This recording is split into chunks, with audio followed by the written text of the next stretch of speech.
Hello, good morning. Let's start the section today. I'm going to present you Júlio Fabris from the Federal University of Espírito Santo. He's going to talk with us about the problem of time in quantum cosmology and the unimodular gravity. Júlio holds a bachelor degree in physics from the Federal University of Espírito Santo from 1981, a master degree in physics from the Federal University of Minas Gerais in 1986, and a PhD in Doctoral Université Pierre et Marie Curie in 1991. He is currently a full professor at the Federal University of Espírito Santo. He has experience in physics with an emphasis on general theory of particle fields, working mainly in cosmology and gravitation. Let's welcome Júlio, please.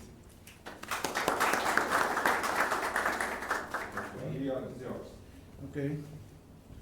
Thank you, Carlos, for the presentation. Just a minute. Let's see. Yes, up here. Okay. Thank you for the invitation also to talk in the conference. Okay. And what I will present here is somehow a work in progress. Even we can say that all works are in progress in every domain, but there are many things that we are developing yet, and connections. And I have changed a little the title, but in the spirit of same, I think the original title was Air Machines of Time. Okay, but the idea is the same. And since it's a workshop about time, it remembers me always a statement that I think it's well known of Saint Augustine. I think it was the 4th century, okay, that in the 11th chapter of his Confessions, okay, he talked about time. And he begins by saying, if nobody asks me, I know what time is. If somebody asks me, I do not know what it is. And to make a very beautiful development, that's later quoted by Weinberg in his review of modern physics 9 about the cosmological constant and quantum gravity. He make a full development, of course, with many references, and somehow he quote Saint Augustine and he quote 50th century. I think it was 398 or something like that as date. It was very fun to the way he quoted this, trying to quote some original statement of the 4th century. So I will make just some general, it's quite simple representation. I try to make as simple as possible. As many simplification will be done here. Okay, and I think I have made, okay, something wrong, but okay. And I began with the canonical approach to gravity. And the ADM decomposition that is somehow on the basis of this approach.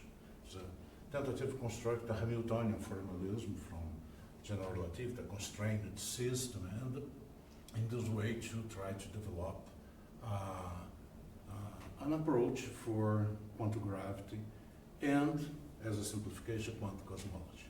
So in this construction, we have the metric is written this way. I cannot see if it is the appear here, but not here. You cannot see. And we introduce 3 quantities. The development is just the metric we written in a specific way with a foliation of the space-time into hypersurface, space-like hypersurface. And we have the lapse function that's connected with the Hamiltonian constraint. In fact, it is connected with the time hyperparametrization, the freedom of general relativity. The lapse function that gives the displacement of the points when it pass from one leaves of the others of the foliation, and the induced metric on the 3-dimensional hypersurface. Okay, and this construction we can simplify in what we call the mini superspace, frozen a lot of degrees of freedom, context, I will try to develop the approach here. So we ignore, since we are trying now to develop an isotropic and homogeneous space-time, the Friedmann-Lemaitre Robertson-Walk metric. We have the Laplacian function, of course, because we have always the freedom of hypermetrizing the time, and the scalar factors on the hypersurface. Okay. And from now, let's begin with a specific model to try to fix some points and how it emerged what is called generally the problem of time. I mean, general relativity is a constrained system, so it's quite natural that it appears something like that. And let's consider the case, I think the most simplest approach, that is, we include in the gravitational sector as somehow a meta-saucer, a self-interacting scalar field, minimally coupled to gravity. And here I introduce, because it will be important for what follows, a parameter epsilon, the kinetic term of the scalar field, that can be positive or negative. It means that when it's positive in my signature convention, it means that we have an ordinary scalar field with positive kinetic energy. But it's quite important to also consider the other case, the phantom case, where we change the sign of the kinetic term, and this means a violation of null energy condition. But it has a lot of consequence in principle. It should be unstable because we violate the energy conditions and we introduce negative energy, so we can expect this, but there are some surprising results when we continue our analysis considering both cases. And when we do this, we obtain a Lagrangian in the superspace, made the integration by parts in order to eliminate the second derivative, the scalar factor. Here it appears the Laplacian function, the scalar factor. I think it's just a reduction of that case for Friedmann-Lemaitre Robertson-Walk metric. And we can proceed canonically defining the conjugate moment. Conjugate moment for the two variables that appears here, the scalar factor and the scalar fields. And research is following the common trend. Now we can construct an Hamiltonian in terms of this quantity, and it takes this form. The first point just to verify here that will be developed later is that see that the canonical momentum conjugate to the scalar factor appears with a sign that's not necessarily the same as the scalar field. Okay, so you can have a kind of elliptical or hyperbolic structure for these terms.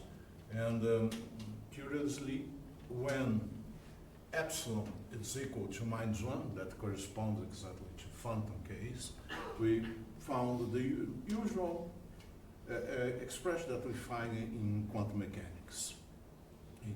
So, but another point here is that we have that the Laplacian function appear as a Lagrangian multiplier for this Hamiltonian.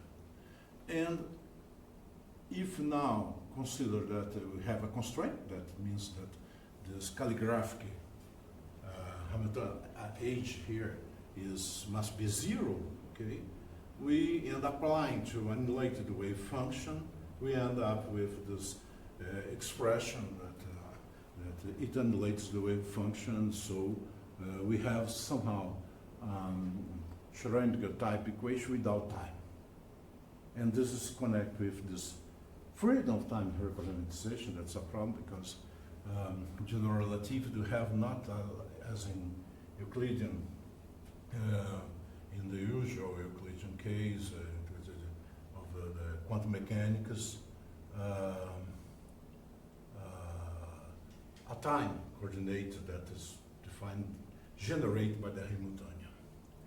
And how we recover time in this case? There are many approaches a list of approaches, not remember everything. We can, for example, follow the same structure here and perhaps make a WKB approach, development, and here identify a WKB time, or you can identify some internal time to the system, some variables that can be played the whole of time. For example, can use the determinant of the metric or the volume.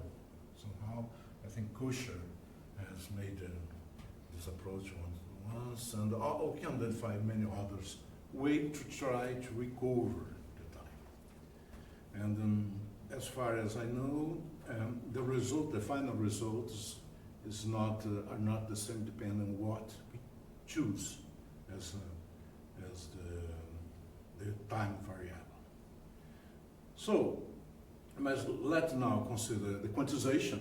So in quantization, we transforms using the canonical way of quantum mechanics. Now we just treated the quantum mechanics system. We have so the Schrödinger type equation without time, okay? And here it appears exactly the problem of the derivative of the operator of the scalar field that can be with the same or opposite sign as the conjugate moment for the scale factor. So you can have a hyperbolic or elliptical signature. Okay, and the elliptical signature, like quantum mechanics, is covered only with the phantom field. It's quite curious in some way. And now we can simplify. We can try to understand this approach and see, for example, that even if we consider the self-interacting scalar field, that with epsilon plus 1, it means ordinary scalar field with positive energy. We can think that it's a kind of modified Klein-Ward equation, try to identify phi with time. Okay, this possibility has been explored in the literature. We have some kind of plane wave solutions, but in fact it's not plane wave due to the presence of scalar field. It will be more like the Bessel functions. But here I follow another approach.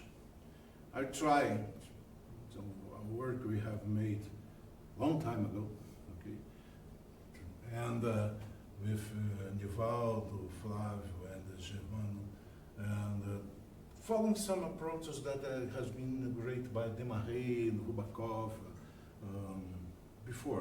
much before. And the idea is to try to connect the time with the matter fields. Okay, so I can introduce matter, and one of the possibilities to recover time is this, in the list we find generally. And the question is how to treat matter. And a convenient approach that I see that seems to be quite consistent is to use the Schultz formalism to describe matter. So it appears only the pressure in the Lagrangian. The Lagrangian generates for the matter field is just the pressure, no? Okay? But we describe in terms of some dynamical variables. And this is made somehow implicitly. Okay? For example, the four velocities associated with the field, it depends on these quantities, there is the enthalpy, there is the entropy, there is some beta that is connected to rotation, and some epsilon here that plays the whole more of auxiliary field. Okay, it's not clear the meaning of it. And make development in terms of this variable, make some considerations on the fluid, okay, the internal energy. We can, through many canonical transformation, not so trivial, but I'm not described here, described in this, yes? No, I thought epsilon was plus or minus 1. No, sorry, it's a double notation. It's a what, sorry? It's another epsilon. It's another epsilon, okay. Sorry, a double notation. I should have changed this when I used the original notation of the paper, but... So what is the epsilon? Because the other variables are described. And it's just an auxiliary field. It appears when perform the canonical transformation. Okay, sorry for this. Okay, but thank you for. It's not. Oh, Sorry. okay. Again, I make a mistake here. Sorry. And let's consider, for simplicity, a barotropic equation of state with a constant equation of parameter. Equation of state parameter alpha, okay, just to simplify, you can consider also more complicated things, but not, it is enough to consider this case. And after many canonical transformations, we end with this Hamiltonian. And now the variables connect with the meta fields, that's the point, appears linearly in the Lagrangian, in the Hamiltonian. And the Lagrange alpha, but here in terms of the conjugate moment, so it's better to see this. So, matter appears in a way that resembles time in quantum mechanics. Okay, and we can proceed interpreting it with time as time. And the Schrödinger type equation is this one. There is this press of the scalar factor. Sorry, just one. Is this?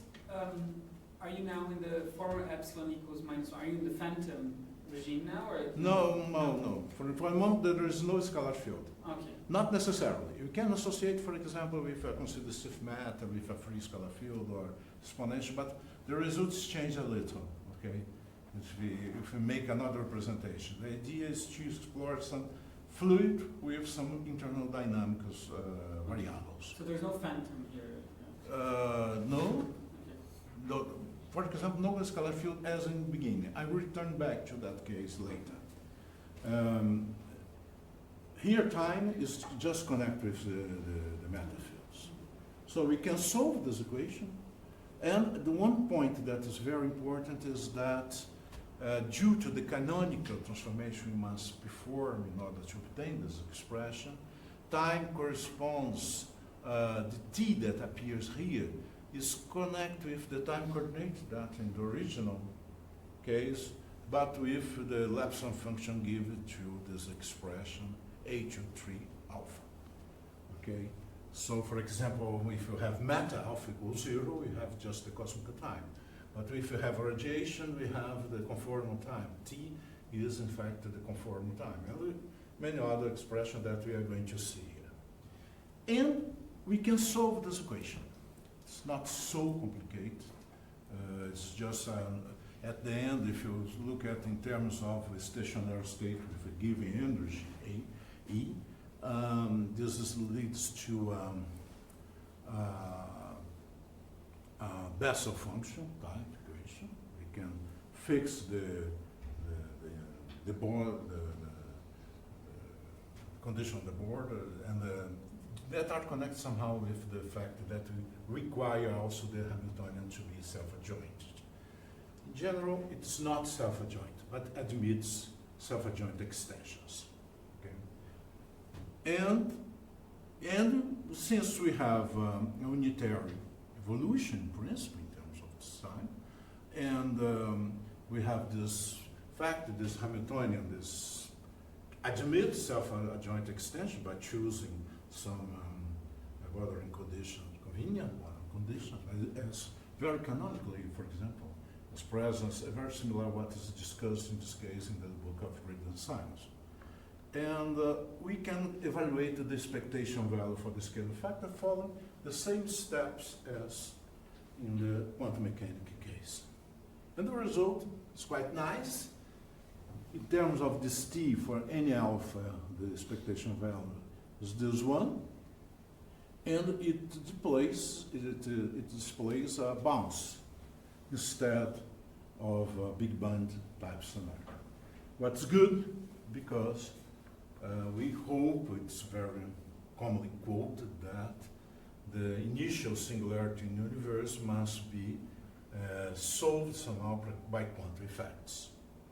And it looks the case. In fact, we can make an alternative analysis by using the von der Broglie formalism of quantum mechanics, which restore the idea of trajectories, and it appears there the quantum potential that gives the quantum effects, and in fact it seems that these quantum effects are very relevant near where should be the initial singularity. That here is replaced by a bounce. So we have a symmetric bounce.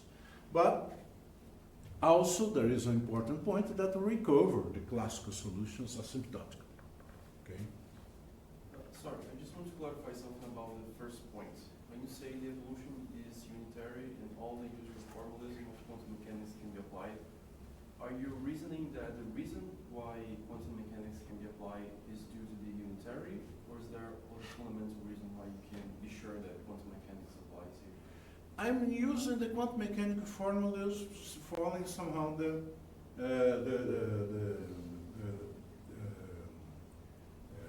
Copenhagen interpretation, but you can use another one. The fact that it's unitary, it comes from the construction at all. From a given moment on, we can even, let's say, we have just one variable, okay, the scalar factor, with a time variable that's t, that generates the evolution, and I can define an inner, and I can apply all the formulas if I want. Okay, of course there are many interpretation problems, because for example, strictly speaking, you cannot use the Copenhagen formulas, because Copenhagen formulas main-based idea of some systems and of probabilities, and we just have an inverse.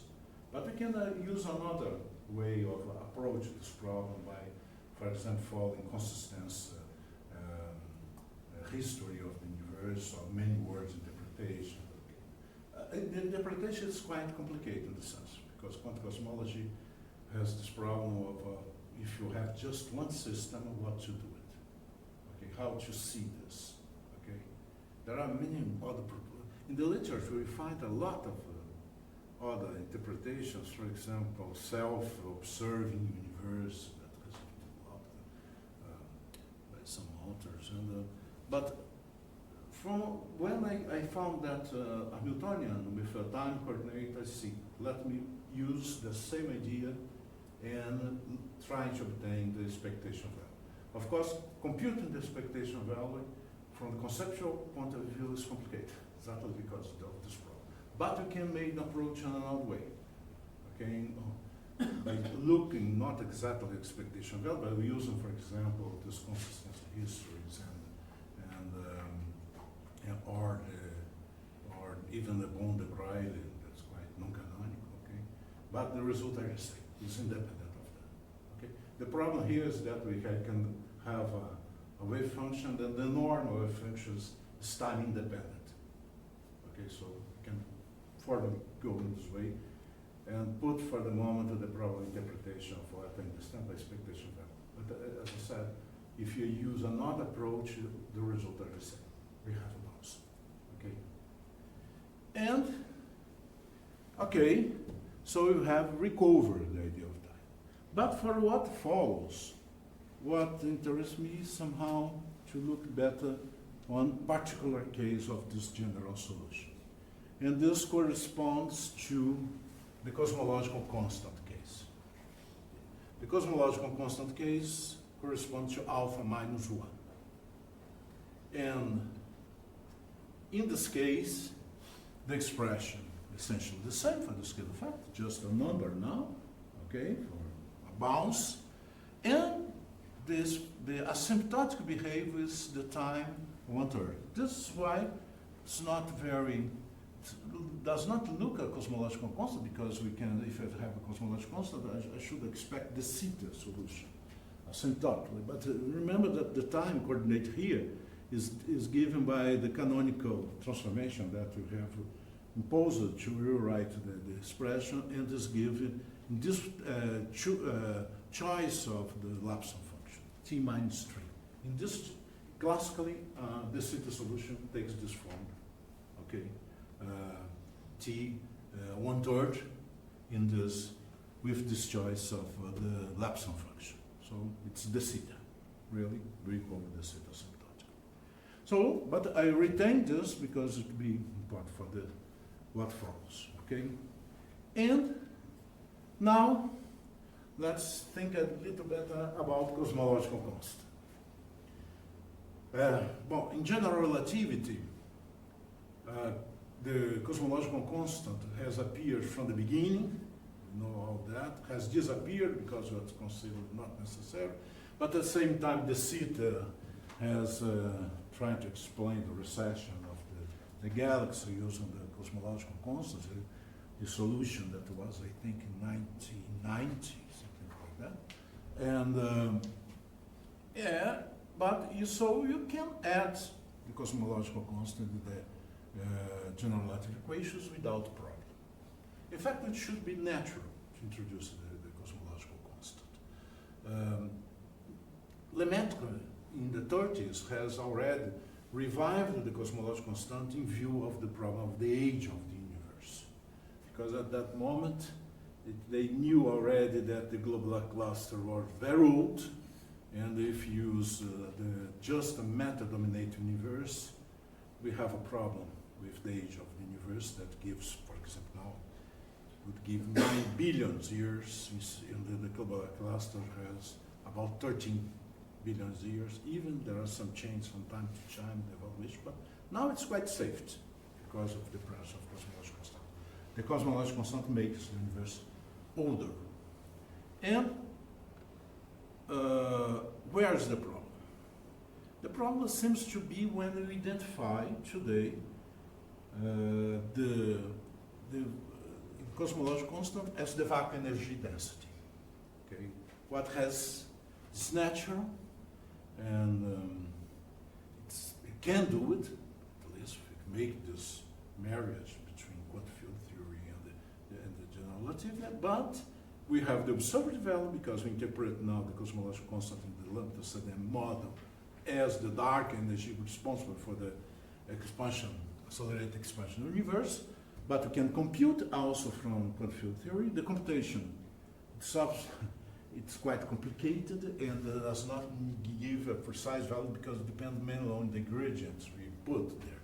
There is a very good review of about 100 pages by Jérôme Martin that exposes in a very pedagogical way all the problems to compute the vacuum energy density. In any case, it's dozens of order magnitudes of difference between the observed and the theoretical values.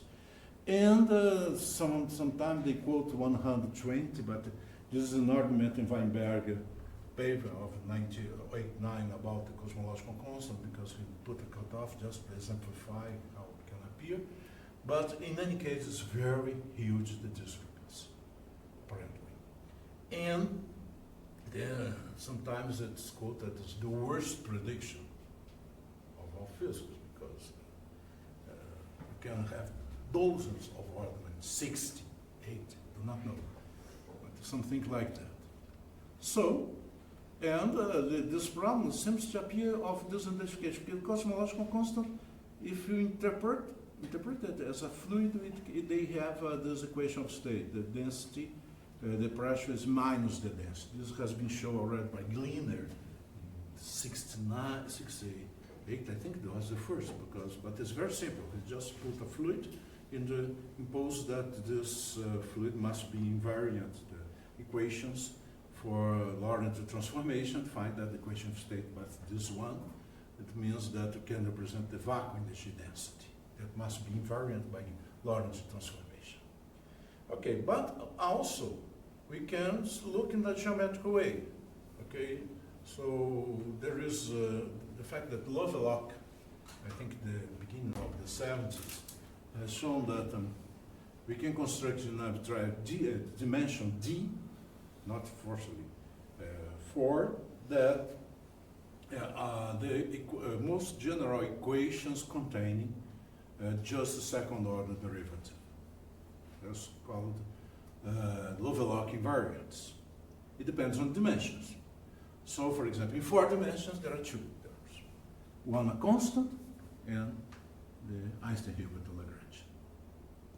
So it's geometrically natural to introduce. In 5 dimensions, for example, there is also the Gauss-Bonnet, but Gauss-Bonnet is, you can show that that contributes to the dynamics, just a topological theorem. But in 5 dimensions, Gauss-Bonnet becomes dynamic, for example. Okay, you can go up in the dimensions and we include more and more terms in the Lagrange theorem, in the Lagrange gravitational Lagrange leading to second order differential equation. So it's natural in some sense to have the cosmological constant. It seems necessary even because of the problem of the age of the universe and the others. Dark energy is there. The lambda sub m is very simple in this way. But there is this very complicated problem of this interpretation as vacuum energy density. So one idea is to degravitate this. It means gravity, the vacuum energy density is there, but in fact it does not contribute to the gravitational equations. In contradiction somehow with what the spectral gravitation, that everything contributes to gravitation. Okay? And one idea that has been also proposed just in the beginning of the theory of general relativity, I think it was 1917 by Einstein itself, was to impose a condition in the general relativity equations. And this condition was called unimodular condition. Why? Because it preserves the volume. And the original case is to impose that determinant, the square root of minus determinant of metric is equal to 1. This corresponds to a choice of the coordinate system. No problem, you can work with this. For example, you can have the Schwarzschild solution rating coordinate that satisfies this, not the spherical coordinates, but you can have. It's very complicated when you do this. It's quite complicated even to identify the horizon, but everything is there. Okay, legitimate coordinate system, but with some limitations only concerning the interpretation or pose some difficulty. Sorry, just a question. Can you reproduce, for example, black hole solutions from general relativity, assuming this extra condition? Yes. Okay. There's an article that is showing. It's not the usual one. We must consider the 3 metric function possible. We have the hyperparameterization of the radial coordinates. Okay, so you just impose that the product of the metric function is a good one. But I mean, does it reproduce Schwarzschild solution? Yes. Okay, so it's not. It's in agreement with gravitational wave emissions from the free. Yes, it has everything. In cosmology, it's very simple. If you impose this, it's just to choose the Laplace function 1 over 8 a third. Okay, so it's just a choice of Laplace function directly. Schwarzschild gives more work to do it, but it's possible. Okay. But I do think it breaks down somewhere in the interior of the black hole. I don't think you can express the whole solution all the way to the question of extension, okay, a critical extension that I have not seen the literature, and I can tell you that I have not tried. But it's a good point if we can make an extension beyond the horizon, okay, in the sense of Kruskal. Okay. But the horizon appears, okay, the ideal horizon appears. It's asymptotic flat, everything. And Heis-Nordstrom also has appeared. Kerr, I think it's possible also, no problem, but I have not seen the literature, okay, reading the school. But since it's just a choice of the coordinate exploring the invariance by radial transformation, I think it must be possible. But we can go a little further. Later, it has been relaxed somehow, this condition, because when we impose this, well, the determinant of metric is a tensorial density, so we break many things. Alta density somehow becomes tensor. But we go back to this. But the idea was later to impose obtain the unimodular condition by impose a constraint system in the Lagrangian, choosing a fiducial tensorial density psi here. And we make the variation, obtain the condition that psi is common. It's the original proposal, but we have this equation, and we can solve this equation, obtain this, what is called unimodular equation. And the unimodular equation, we have, has an important feature, it's traceless. Okay. And this, so you lose informations about, for example, the scalar curvature. Okay.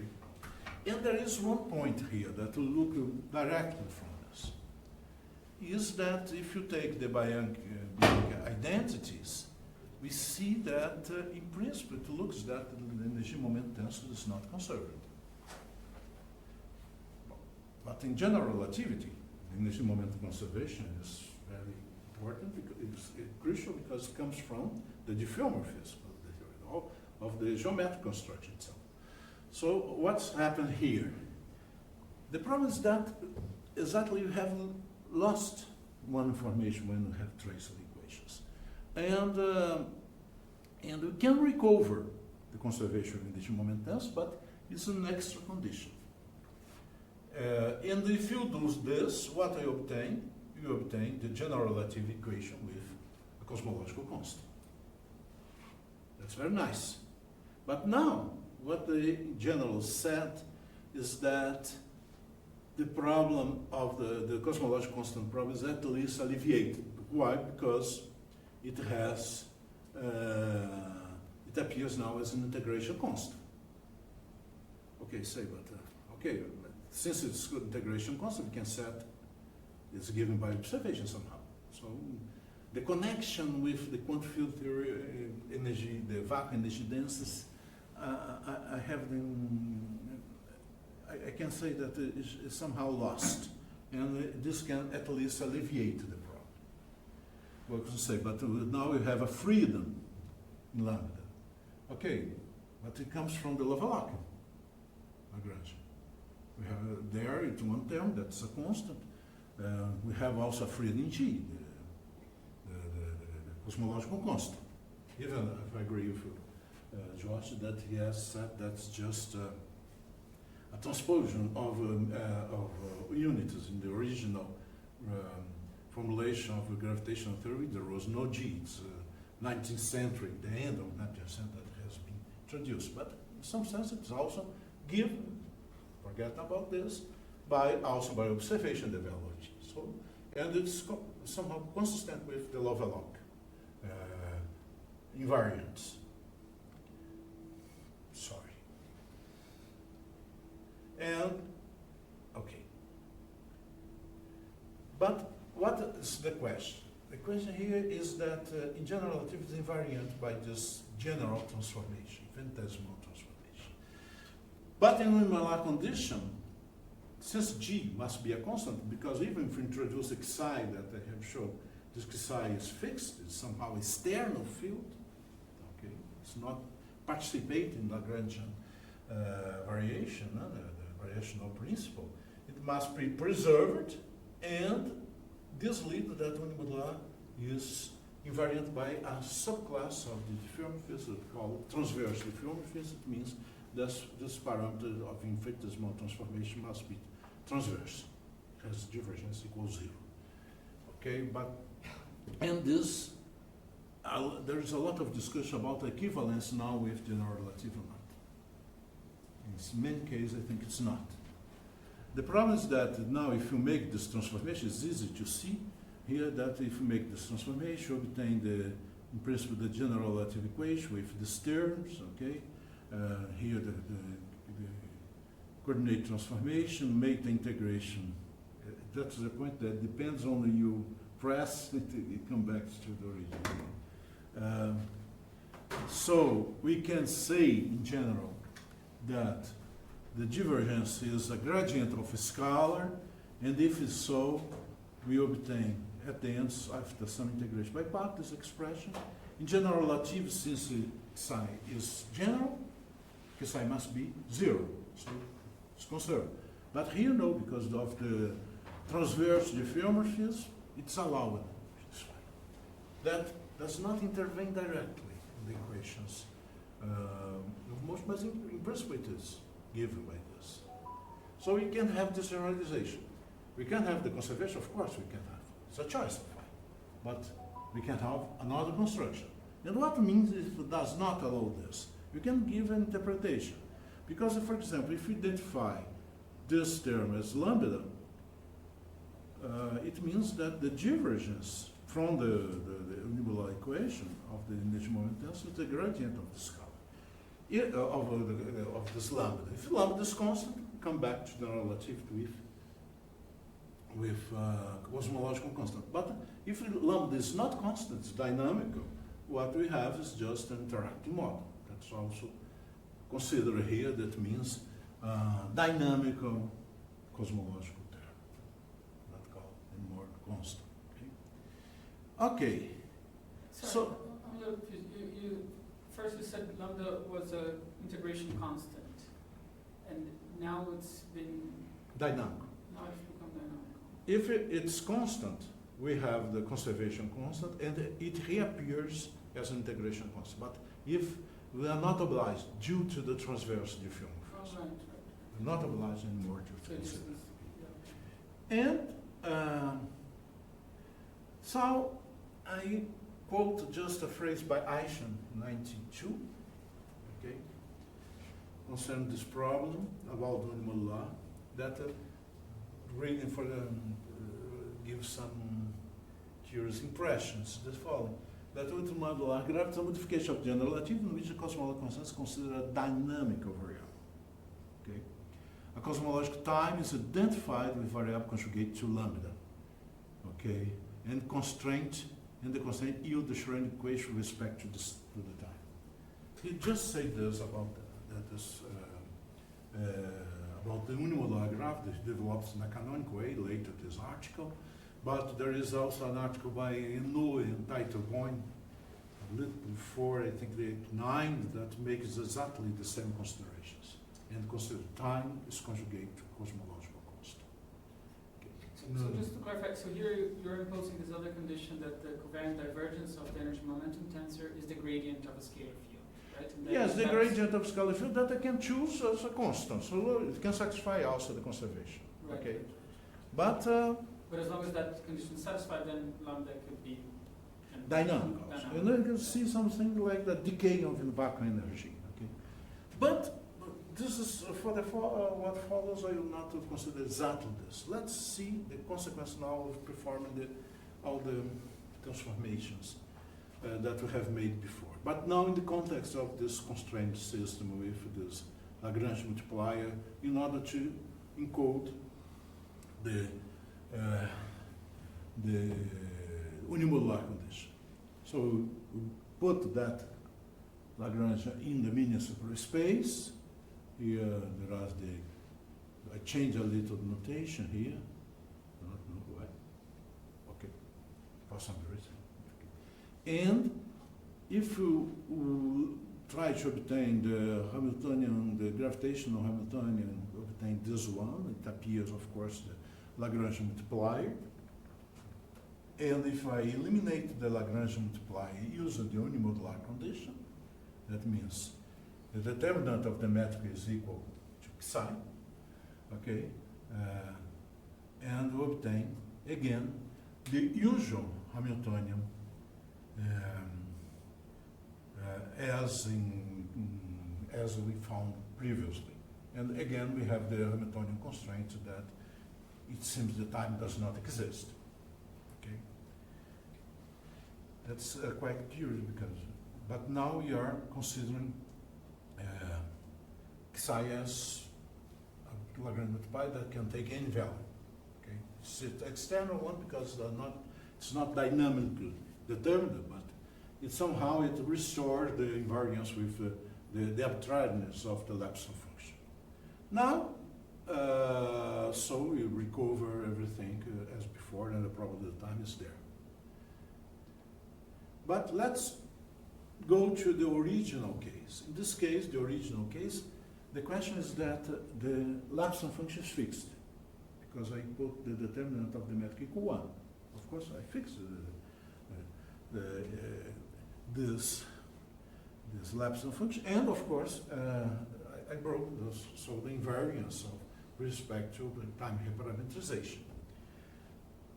And what happens in this case, that exactly what Aishan has said, but also Taitebon and others, and has shown, Taitebon specifically, has shown very in detail that it appears time candidate, conjugate to the lambda. But what is curious, because in the universal equation, lambda does not appear, okay, because of the traceless. Yes? So I'm a little confused here. I thought that the spatial unimodularity constraint, so the determinant of the spatial metric, would fix No, the the lapse. But no, it's the full. the full one also fixes the lapse. The determinant of the four-dimensional metric. It's because you're already assuming that the shift vanishes Yeah. as well. Shift in the Friedman-Robertson Walcott can be ignored, okay? Yeah. But remain only with the lapse function, because the space is homogeneous, no? So, since now the lapse function is fixed, we recover Hamiltonian and look at that. It generates the time evolution. It becomes the generator of the evolution as used in quantum mechanics. And this was first done by Uru in 89, but we have here analyzed recently about this. And let's see what happens. And one point that I forgot to say is that really, the traceable equation really kills the cosmological constant. So in unimodular graph, there is no cosmological constant, in principle. But it is hidden. That's the point that's curious about this structure. It's not there explicitly, but it's hidden, and there's a structure. So let's go back to our now gravitational equations, okay? And we introduce here the scalar field, again with the epsilon now minus plus minus 1, not the epsilon of the decomposition of the form velocity, and before all the analysis. And here in the mini superspace we have this expression, okay? And finally we can identify the conjugate moment. But look at this point, the conjugate moment, in the conjugate moment, the Eve de Lagrange, there is not anymore the lapse function. It has been fixed by the molecular condition. And we end up with this Hamiltonian. But what is the difference? Because it's not constrained anymore. It was constrained by the lapse function. It's not constrained anymore, so you can look at the generator of the time evolution of the system. And the equations take this form. This is a technical point, just redefine, just for integrating equation to find the convenient equation in terms of these variables. Okay, the Hamiltonian is written this way. We have introduced, we have not detailed here, but in writing this way, we have introduced an ordering factor just to put the equation like a polar coordinate system. Okay, but it does not. The result are not dependent. Does not depend on this ordering factor.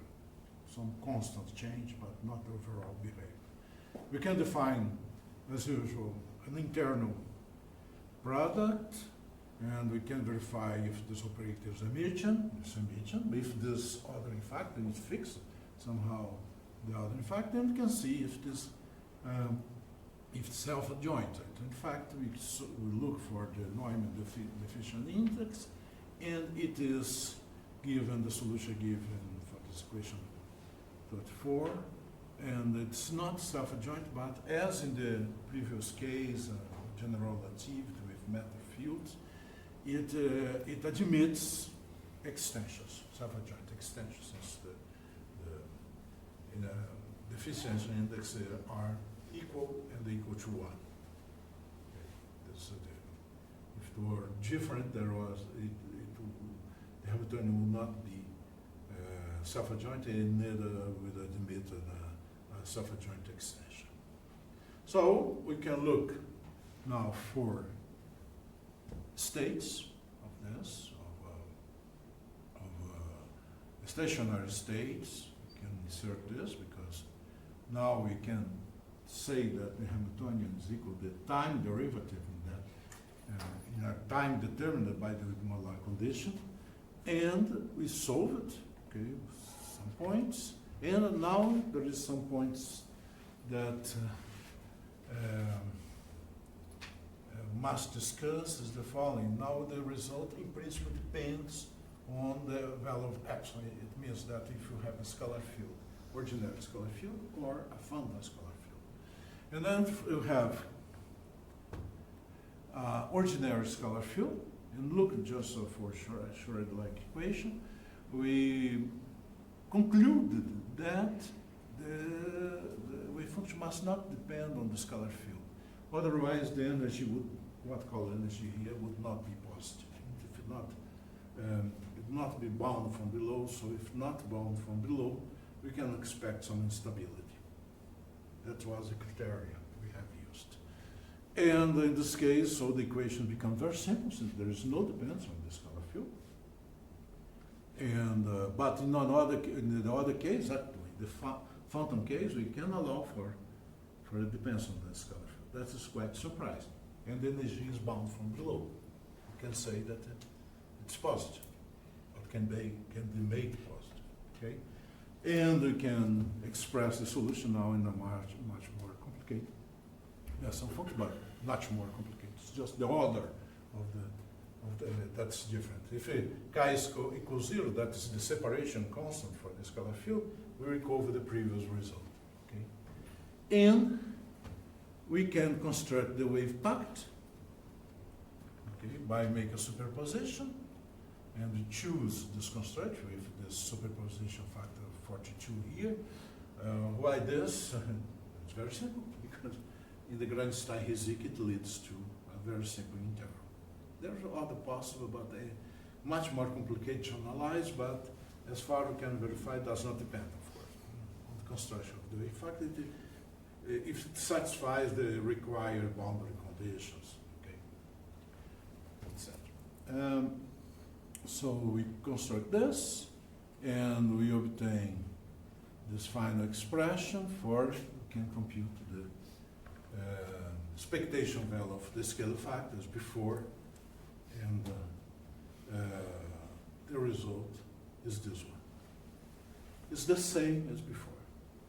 It's the same as before, and exactly that coincides, that's the point, with what we have used before, using the general relativity, not in modular, general relativity with matter fields represented by Schultz formulas, which gives the time. Here there is no Schultz formulas. Okay? In fact, there is no cosmological constant, so no fluid, so it's not needed to consider that formulas. But the result is exactly the same with the Schultz formalism for the cosmological constant, and the same factor. And here should be the capital T. Again, recover asymptotically Ts, the result for de Sitter asymptotic space. Okay. But it has a symmetric bounce. In fact, it's the same result. The curious point is that even if we do not consider the scalar field, does not matter, just gravitation. Okay? And this Hamiltonian gravitation, this gravitational Hamiltonian generates the time to transformations, okay? The evolution system. We will find exactly the same result. In fact, the presence of scalar field is not so important. This is a very curious fact, okay, about this. very important for this purpose at least. Okay, and I just remember in obtaining the result that we have not put any cosmological constant. Just fixed the Laplace function by the modular condition, and again the cosmological constant was there, hidden. Okay, and also, if you compute now for the expectation value of scalar field, just to complete, okay, for the phantom case, because of the other case we have see that the scalar field must be constant here, we have a non-trivial behavior for the scalar field, but the expectation value gives a constant value. Okay. And I should verify this, we have not yet verified, using the other formalism like the von der Breuil, for example. That gives an approach, but it's in principle equivalent at least when the evolution is unitary. Okay. And just to how long time I have?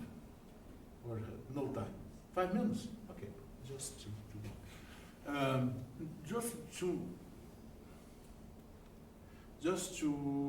okay, I'm going on. What happened? I'd like to come back. I do not know how to come back. Here. The point about the solution is the following. Later, I just make some consideration, go to conclusion. Is that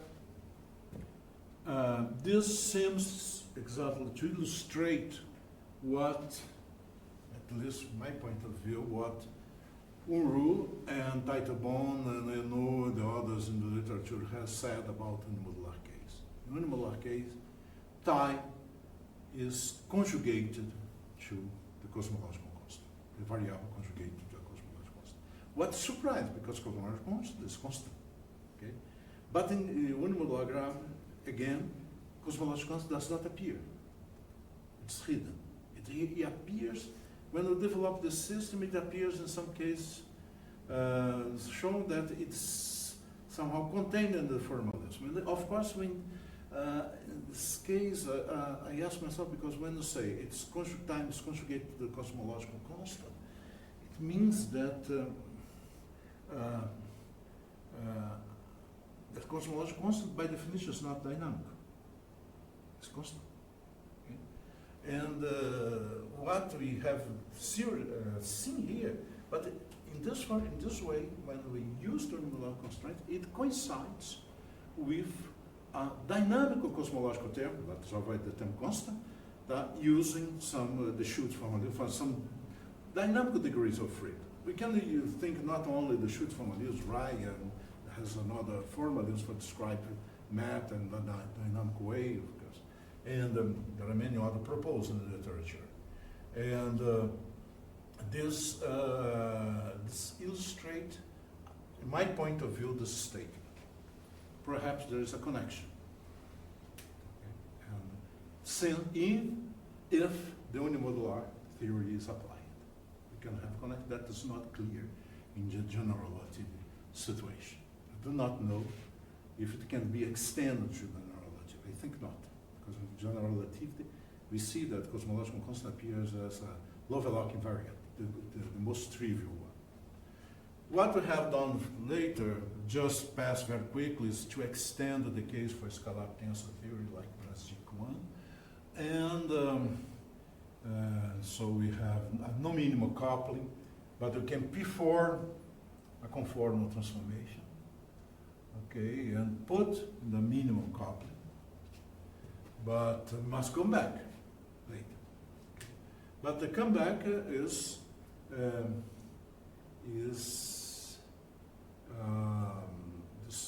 pullback of the problem.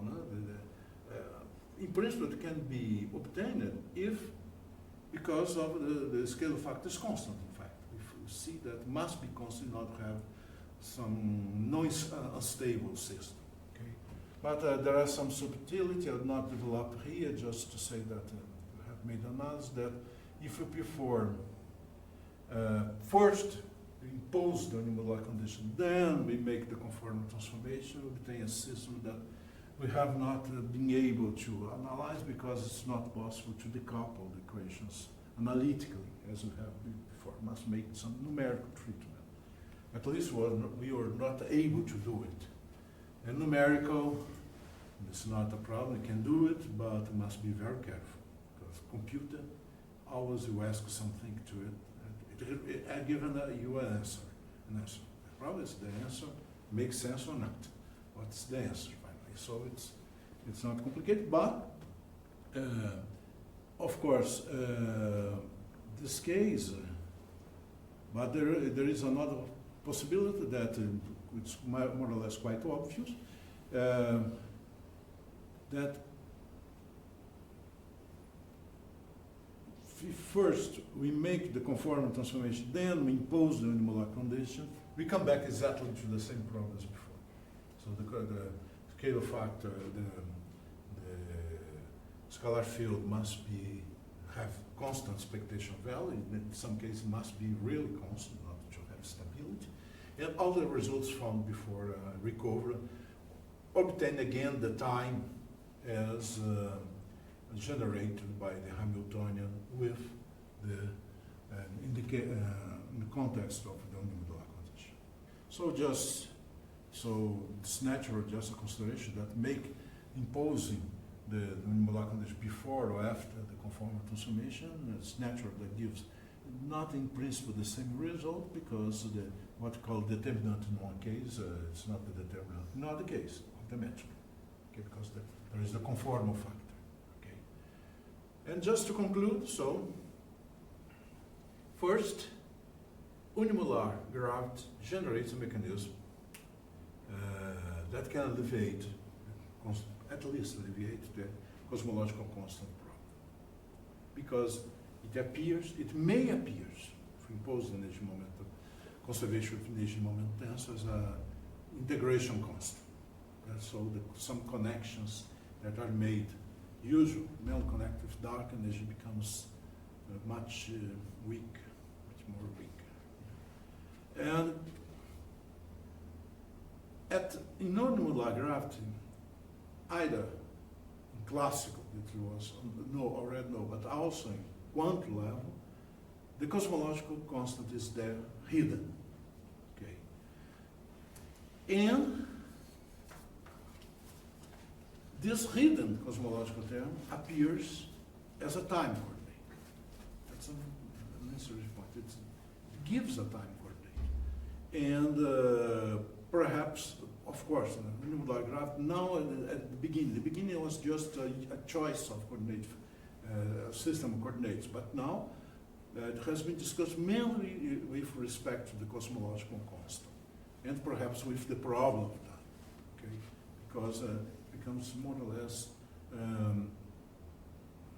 evident. It's perhaps a word too strong, okay? But it becomes indicated that really there is a connection between time and the cosmological constant of this problems. Okay, thank you.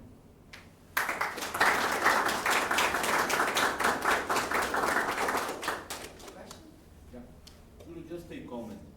So the problem of time in quantum cosmology appears if there is some quantum cosmology. And I mean the following. Cosmological constant, you say? No. Quantum cosmology itself. I mean that I think it's quite a speculative idea that although we have not tested the Schrödinger equation even for particles with mass of the order of Planck mass, we are assuming here that the universe as a whole satisfies some kind of Schrödinger equation, the Witt equation, and this is what quantum cosmology would be. Okay, this is, I think, quite a strong assumption, but let us take it seriously. We know that the particle concept is not fundamental these days. We know that this is a consequence of quantum field theory. So in this sense, it would be natural to make a second quantization, quantize your wave function, and end up with annihilation and creation of operators of universes and so on and so forth. I think it has been done. It has been done. I think. Yeah, I think this is very dangerous anyway. So I would just I just want to emphasize that this is a problem whether if quantum cosmology, if there is such a thing as a wave function for the universe as a whole. Otherwise, we can erase the problem from its root.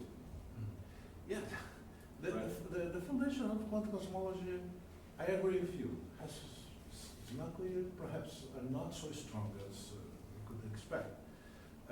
Construct the wave function universe, but Mel here, we have work in mini-super space. Work in mini-super space, it's a huge simplification because in fact we have infinite number of degrees of freedom. You froze everything, you keep just one, and yeah. The problem is why the expansion factor should respect a Schrödinger equation. yes, What makes you believe this? This, right? So you see, you want to go to quantum gravity, okay, in some sense. Okay, so mass construct Hamiltonian, okay, and, but this is a functional relation. However, from point of view of predictions, practical predictions, I could say not many things because it's almost impossible to make predictions in this way. However, from the fundamental point of view, there are some works, in the sense what at least interests here, in the sense that it's possible to construct an Hamiltonian in this context, but I'm thinking in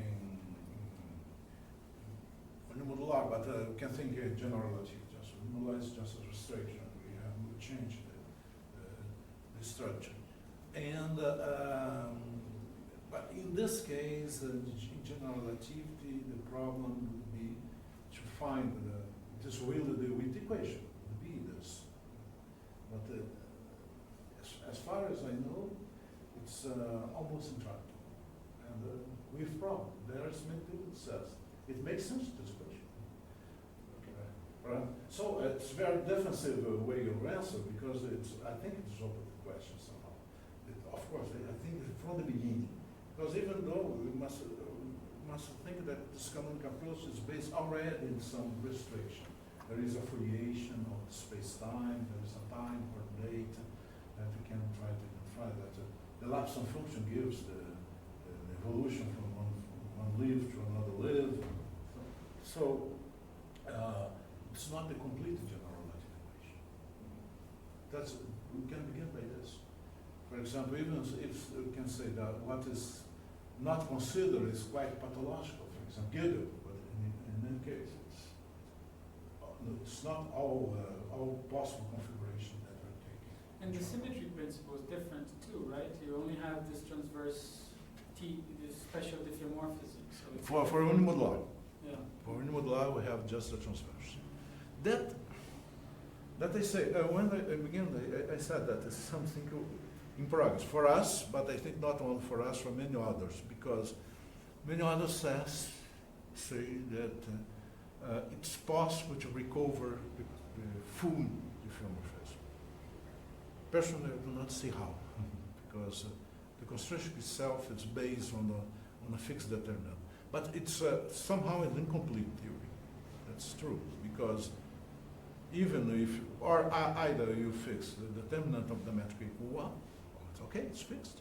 Or you put as equal to external field. But what means this external field? Must give a meaning. In some sense, we have shown that it's mapped in an interactive model with a dynamical cosmological term. Okay? And this lack of completeness perhaps is in the sense of what's the mechanism of decaying of the cosmological term. That's present in all phenomenological problems of the dynamical cosmological term. We must suppose something. Okay. Perhaps it's just a complete theory. So can I just make a historical comment? This issue of unimodular gravity as well, if you also consider just a relativistic particle. So it's similar to mini superspace, but mini superspace you can also understand as a sort of relativistic particle in some curved manifold.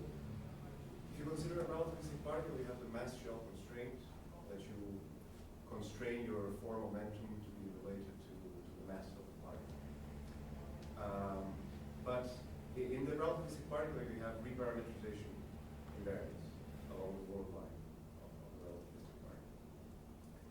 it's a sort of gauge theory that you can fix different gauges also for the lapse of the relativistic particle, like the multiplier that fixes the mass shell constraint. And the point is, if you define a new theory in which you fix the gauge in the action before a variation, because usually in a gauge theory you should vary the action, you get the equations of motion, they have a certain local symmetry, and then you can fix a gauge for the solution. But if you fix the gauge in the action before a variation, you will lose the symmetry. You will lose the constraints related to the symmetry. If you do that for the relativistic particle, you also get an ordinary Schrödinger equation, in which now the mass of the particle is also, in a sense, an integration constant. It's just the conserved value of the Hamiltonian. This was shown, I think, by Fock in 1937, and by Stuckenberg independently, I think, in 1941. And in fact, you can do it for, in principle, any gauge theory. If you express any gauge theory with first-class constraints, in the action you have some multipliers with the first-class constraints, and if you fix a gauge for these multipliers in the action before varying the action, you get a new theory that has less symmetry, which is what is happening here. So I just wanted to make this. Yes, thank you. But I think it was happening here. Yes. You go to another straight symmetry. But anyway, if you must recover with time, the not short time, you must somehow fix the lapse function. Right. Also in the relativistic particle, when you do that, you get that the time variable in this new theory is conjugate to the mass of the particle. So it's a similar. I'd like to see this. Fock in 37 and Stuckenberg in 40. Okay. Okay. Other questions? Do I have a question? Yeah. I was curious how, you mentioned that two things that I was curious about. Near your equation 10, you mentioned something that, like, it sounded like time appeared because you introduced matter somehow.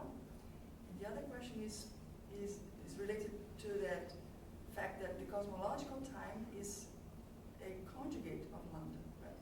It gave me the feeling that lambda would be like energy, so you would have, time and energy, like the uncertainty principle. If this has anything to do with the uncertainty principle. So two questions. How does time would appear because of matter? Does it have anything to do with what I'm thinking? Well, Like near equation 10, that's when you mentioned that. There's a quite old proposal that perhaps because time in quantum cosmology, there's no time. Quantum gravity also, so there's no time due to the constraint. And one idea is but this is connected with the gravitational part. So if you add matter, now you can broke this into it. But we must describe quantum mechanically also. Let's say use this language, this matter field, and we must attribute some internal degrees of freedom, and the time comes from this internal degrees. It can perhaps recast because another way of covering time is look at just the gravitational part and try to identify parts there where you can play the role of time. For example, the volume. This is Okay, but so if there is no time before you introduce matter, how do the universe change? How do we see that the universe change? That the universe is changing something? if you do not introduce matter, you must. It's not clear. That's the point. So you must look this. Perhaps one way, practical way, but I think with many limitations is because the equations frequently cannot be solved explicitly. Okay, is to try to identify as a kind of WKB approximation, because this makes sense because it's a semi-classical approximation, and classically you have a time, so you can appear time, but it's an approximation also. So the problem of time is somehow this: how to recover time, and this description through matter field seems somehow natural, but natural is a dangerous word, okay, because we go out of the pure gravitational sector and introduce something that has some dynamics, and this drove the dynamics. And the other question was, you said that time is like a conjugate to the cosmological constant, right? Yeah. So can we have any hunch on some kind of uncertainty principle there? Because in quantum mechanics, the uncertainty principle connected time is something It's different. energy. Because Time and energy.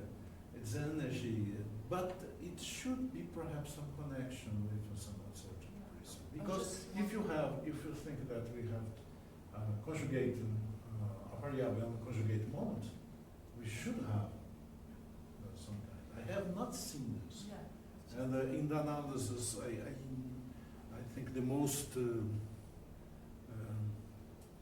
complete one, that is this work by Taitobon and Enno, I think that they do not discuss clear this. In fact, somehow, this was something made in order to try to understand what they state. Because sometimes lambda is time has as conjugate moment lambda, okay? And it has some dynamics, so how it is, okay? Because a constant.